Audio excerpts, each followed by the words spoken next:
का जो हमारा आर्टिकल है वो है जी आयनिक रेडियस। प्रीवियस आर्टिकल में हमने एटॉमिक साइज डिस्कस किया था।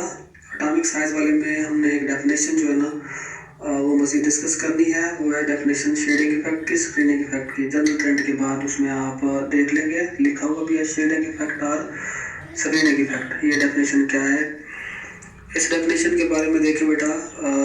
ये मैं डेफिनेशन इसकी एक्सप्लेन कर रहा हूँ। Decrease of force of attraction between nucleus and valence shell electron. Force of attraction का डिक्रीज हो जाना किसके बिटवीन, न्यूक्लियस और वैलेंस शेल इलेक्ट्रॉन के बिटवीन जो फोर्स ऑफ अट्रैक्शन है इसका डिक्रीज हो जाना, उसे क्या कहते हैं, शेडिंग इफेक्ट का नाम देते हैं, स्क्रीनिंग इफेक्ट भी से कहते हैं। इसको यूँ समझें जैसे अगर आप ये बताएंगे कि एक एटम हमारे पास है, दो एटम है। एक एटम ऐसा है जी हमारे पास, उसमें 3 शेल्स हैं। उसकी जो दूसरा है जिसके पास 7 शेल्स हैं। जिसमें 3 शेल्स हैं तो उसमें न्यूक्लियस और वैलेंस इलेक्ट्रॉन के दरमियान जो फोर्स ऑफ अट्रैक्शन है वो स्ट्रॉन्ग होगी एज कम्पेयर टू 7 शेल्स वाले में। 7 शेल्स वाले में क्या होता है जी, force of attraction of nucleus और 7 शेल तक फोर्स वीक हो जाती है। तो लिहाजा शेडिंग इफेक्ट किसमें ज़्यादा होगा, जिसमें फोर्स का डिक्रीज होना ज़्यादा नुमाया नज़र आ रहा है, और वो हमारे पास है 7 शेल वाला जो एटम है। ठीक हो गया। तो टॉप टू बॉटम आप ग्रुप में भी डिस्कस कर रहे हो, तो टॉप टू बॉटम जाते हुए नंबर ऑफ शेल्स बढ़ते हैं। नंबर ऑफ शेल्स बढ़ेंगे तो वैलेंस शेल तक जो है फोर्स ऑफ अट्रैक्शन न्यूक्लियस की वो वीक हो जाएगी। तो इस तरह हम शेडिंग इफेक्ट को ऐसे डिस्क्राइब करेंगे। Top to bottom number of shells increase, shielding effect also increase, mean के force of attraction of valence electron and nucleus is decrease. ठीक हो गया। उसके बाद आज का जो हमारा आर्टिकल वो है जी आयनिक रेडियस। आयनिक रेडियस की पहले डेफिनेशन बताते हैं जी। Radius of ion when ion is considered as a spherical particle. Ion को कैसे कंसीडर करेंगे, स्फेरिकल पार्टिकल। ये नहीं है कि मतलब आप चेक करें भी, अगर आप ये देख रहे हैं कि एक इलेक्ट्रॉन के विथड्रॉ होने से या इलेक्ट्रॉन के ऐड होने से उसकी शेप बिगड़ जाएगी, ऐसा नहीं होता। इलेक्ट्रॉनिक क्लाउड के ऊपर इक्वली जो है ना इफेक्ट पड़ता है न्यूक्लियस की फोर्स ऑफ अट्रैक्शन का। तो इक्वली जो है ना इलेक्ट्रॉनिक क्लाउड डिस्ट्रीब्यूट भी इक्वली हो जाता है न्यूक्लियस के इर्द गिर्द, चाहे इलेक्ट्रॉन ऐड हो या इलेक्ट्रॉन इसमें से विथड्रॉ करें। ठीक हो गया। मतलब ये यहाँ से अगर इलेक्ट्रॉन इसका विथड्रॉ करें तो ऐसा तो नहीं है कि इलेक्ट्रॉन जो है विथड्रॉ करने से इसकी शेप बिगड़ जाएगी, ऐसा नहीं होता। तो डेफिनेशन इसमें आ जाएगी। उसके बाद जो है ना हम कंसीडर करते हैं जितना हमारे पास आइंस हैं। There are 2 type of ions, याद रखिएगा, केटाइंस और एनाइंस है जी। केटाइंस का जो साइज होता है वो स्मॉल होता है as compare to parent atom, और एनाइन का साइज लार्ज होता है as compare to parent atom. अब केटाइन के जो रेडियस है उसको आर पॉजिटिव से शो करते हैं, एनाइन के रेडियस को आर नेगेटिव से शो करेंगे। 2 आयंस हैं, इनके दरमियान जो डिस्टेंस होता है इसको इंटर आयनिक डिस्टेंस भी नाम दे देते हैं हम। ठीक हो गया। और इसके बाद जो हमारे पास शॉर्ट क्वेश्चन बनता है, केटाइनिक radius is smaller than the parent atom. इसकी क्या रीज़न है? फर्स्ट रीज़न इसकी ये है कि इलेक्ट्रॉनिक क्लाउड जो है ना वो रिड्यूस हो जाता है।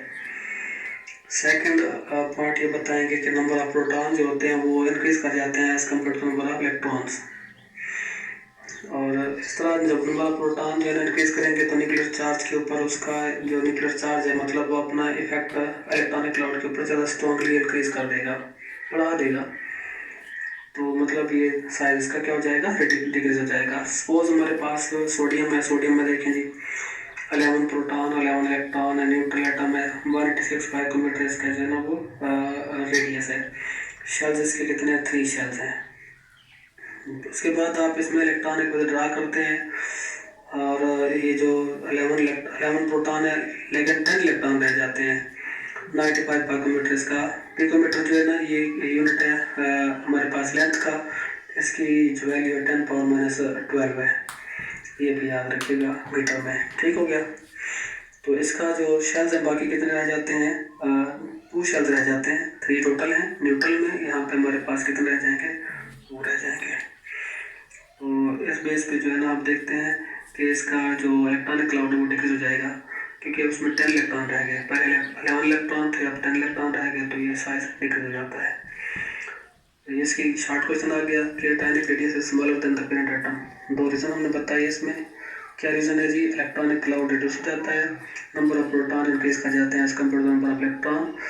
तो प्रोटॉन जो है ना वो न्यूक्लियर चार्ज रखते हैं, इस तरह they more pull the electronic cloud strongly. और एग्जांपल आ जाएगी सेम आप डिस्कस करेंगे जी anionic radius is also increase than the parent atom. ठीक हो गया। तो इसमें रीजन इसकी बिल्कुल अपोजिट हो जाएगी। एडिशन ऑफ इलेक्ट्रॉन से ये होता है इलेक्ट्रॉनिक लोड एक्सपांड हो जाता है और उसके साथ साथ जो है ना रेडियस आयनिक रेडियस इंक्रीज हो जाएगा। ठीक हो गया। आयनिक रेडियस इंक्रीज हो जाएगा तो स्पेस पे जो है ना जो न्यूक्लियस की जो पुल है न्यूक्लियर चार्जेस की वो इस पे कम हो जाएगी। तो साफ ज़ाहिर है जब ये अट्रैक्टिव फोर्सेस न्यूक्लियस की वो कम हो जाती हैं तो इस तरह साइज जो है ना वो इलेक्ट्रॉनिक क्लाउड को इंक्रीज कर जाएगा। और उसकी एग्जांपल हमारे पास कौन सी है? एग्जांपल हमारे पास है जी क्लोरीन की। आयनिक रेडियस में आप देखें जो क्लोरीन का एटॉमिक रेडियस 99 पिकोमीटर में है और वो किस में कन्वर्ट हो जाता है 181 पिकोमीटर में कन्वर्ट हो जाता है। क्लोरीन जो न्यूट्रल हमारे पास है और इस न्यूट्रल में चेक करें 17 प्रोटॉन 17 इलेक्ट्रॉन है। जब एक इलेक्ट्रॉन इसमें ऐड करते हैं तो ये 18 इलेक्ट्रॉन बन जाएंगे। इस तरह जो है ना 99 पिकोमीटर से ये इसका इलेक्ट्रॉनिक लोड एक्सपैंड कर जाएगा और ये इसका बन जाएगा साइज 181 पिकोमीटर तक आ जाएगा। इसके अलावा जो है ना आप चेक करें जी मल्टी वैलेंट आयंस भी हो सकते हैं, उनमें कितना होगा साइज का इफेक्ट वो भी डिस्कस कर लेते हैं। हम देखते हैं जी decrease in the radius of divalent Mg positive 2 है, ट्राइवेलेंट Al पॉजिटिव 3 है, ये और डिक्रीज हो जाएगा साइज का। और ऐसे ही जो 65 है 60 पाइकोमीटर में इनकी वैल्यूज रह जाती है Mg की और Al पॉजिटिव 3 की। पिकोमीटर में वैल्यूज इनकी हैं। ये रीज़न क्या है? इलेक्ट्रॉनिक क्लाउड इनकी ज़्यादा डिक्रीज हो जाते हैं इस बेस पे। उसके बाद है जी सक्सेसिव रिमूवल ऑफ इलेक्ट्रॉन आप बताते जाएंगे। इसमें इसका न्यूक्लियर चार्ज है वो ज़्यादा अट्रैक्ट करेगा, रिमेनिंग इलेक्ट्रॉनिक क्लाउड को ज़्यादा इफेक्ट पड़ेगा, रिडक्शन ज़्यादा आएगी। अब दो हमारे पास आयंस हैं, इनके दरमियान कैसे डिस्टेंस को जो है ना नोट कर सकते हैं। डिटर्मिनेशन ऑफ साइज पॉलिंग ने जो है ना डिटर्मिन किया था डिस्टेंस बिटवीन K10 और N9 को इस सिलेबस के अंदर। तो उसने क्या किया जी उसने समेशन ले ली दो आयनिक रेडियस को, इंटर आयनिक रेडियस का नाम दिया जाता है। इस इंटर आयनिक रेडियस को हम कैपिटल R से शो करते हैं, R पॉजिटिव और R नेगेटिव। 133 सपोज कर ले पोटेशियम का है, 181 हमारे पास क्लोरीन का है, दोनों को ऐड करेंगे तो क्या आ जाएगा 314। दोनों की वैल्यूज़ को हमने ऐड किया हुआ है तो इंटर आयनिक रेडियस आ गया। ऐसे किसी एक का भी आप कैलकुलेट कर सकते हो।